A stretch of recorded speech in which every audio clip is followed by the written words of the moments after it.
আজকে দুপুরে বানিয়েছিলাম নিরামিষ কাঁচকলার কোফতা কারি আর রুটি। খেতে হয় খুব সুন্দর, নিরামিষ দিনে খাওয়ার জন্য উপযুক্ত একটা খাবার। কিভাবে বানাচ্ছি চলো দেখে নেবে। ফার্স্টে দুটো বড় সাইজের কাঁচকলা পাতলা করে খোলা ছাড়িয়ে নেবে, তার সাথে দুটো মিডিয়াম সাইজের আলু খোলা ছাড়িয়ে ভালো করে সেদ্ধ করে মেখে নেবে। তারপরে লাস্টে যে আমি যা উপকরণ দিচ্ছি আমি কিন্তু স্ক্রিনেতে মেনশন করে দিচ্ছি। আর লাস্টে যে ভাজা মশলাটা দিলাম, ধনে, জিরে, গোলমরিচ, শুকনো লঙ্কা, এগুলো লাস্টে শুকনো খোলাতে নেড়ে ঠান্ডা হয়ে যাওয়ার পর গুঁড়ো করে নেবে। নামানোর 1 মিনিট আগে, পুরটা নামানোর 1 মিনিট আগে ওটা দিয়ে 1 মিনিট ভালো করে মিক্স করে নিয়ে তারপর নামিয়ে নেবে। তো তারপরে দেখো গোল গোল করে চপের মতন আমি শেপ দিয়ে নিয়েছি। তারপরে বেসনেতে সামান্য নুন দিয়ে একটা ব্যাটার করে নিয়ে আমি কোফতাগুলো আর কি ভেজে নিচ্ছি সর্ষের তেলেতে। পুরো রান্নাটাই কিন্তু হবে সর্ষের তেলেতে। আর আমি যা যা উপকরণ কিন্তু দিচ্ছি সমস্তটাই আমি স্ক্রিনেতে মেনশন করে দিচ্ছি। আশা করি কারো বুঝতে অসুবিধা হবে না।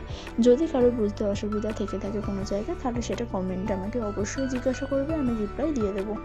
তো দেখতে থাকো কীভাবে করছি। আর যখন এই যে কষাচ্ছি, যখন তেলটা ছাড়বে তখনই আলুটা দেবে। তো তারপরে নামানোর 1 মিনিট আগে কোফতাটা দিয়ে 1 মিনিট ফুটিয়ে নামিয়ে নেবে। লাস্টে গরম মশলা, পারলে ঘিও দেবে, আমরা ঘি খাই না বলে দিই।